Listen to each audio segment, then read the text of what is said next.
I've already shown you that extraordinary intervention by Twitter against Donald Trump, but that's not the most striking development in US politics over the past 24 hours. First, there's a development you'll hear plenty about in most media, and that's the latest opinion polls. They've turned even worse for the president, showing him heading for a landslide loss. But they're a bit early to detect any change since his COVID diagnosis, let alone leaving hospital and going on the attack again. We'll see. Still, if the Democrats are confident, they don't behave like it. Have a look at this extraordinary attack from a popular woman who claims she is not into politics, Michelle Obama. The president and his allies are trying to tap into that frustration and distract from his breathtaking failures by giving folks someone to blame other than them. They're stoking fears about Black and brown Americans, lying about how minorities will destroy the suburbs, whipping up violence and intimidation, and they're pinning it all on what's been an overwhelmingly peaceful movement for racial solidarity. It's true.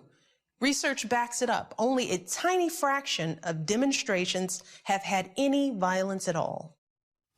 It's a pretty ugly and divisive political attack for someone who isn't into politics, isn't it? Saying only a tiny fraction of protests turn violent when we've seen murders, beatings, fires, windows smashed and neighbourhoods trashed across many US cities, it's quite the understatement, isn't it?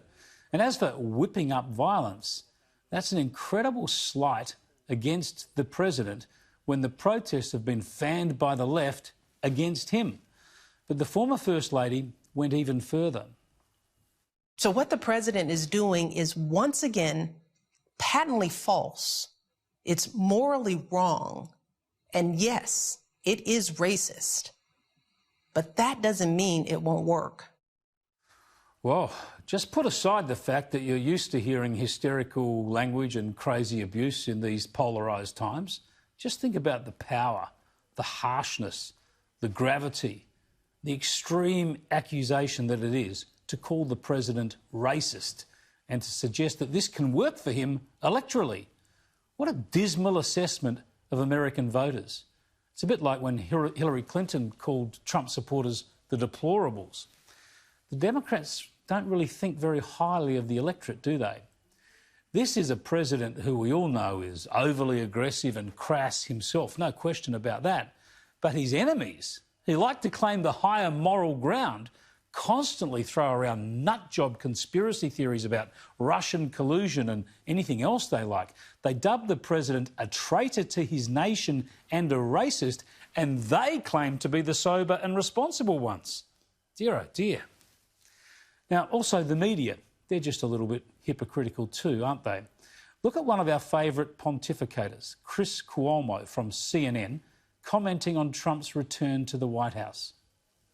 Tonight, he had his video crew capture that stupid scene again so he could put out propaganda, fronting a lie to his people. Once again, just like, don't worry about the mask. Now he says, don't worry about COVID. Don't let it control your life.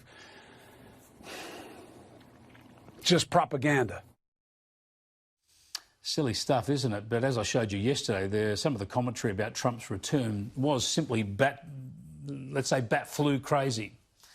But Cuomo takes the cake, of course, because his exaggerated reaction to Trump's return to the White House came after he himself earlier this year suffered coronavirus and after he isolated in his own basement for a while. Yes, you guessed it, he broadcast his own return, presumably for the benefit of a grateful nation. All right, here it is, the official re-entry from the basement, cleared by CDC, a little sweaty, just worked out, happens.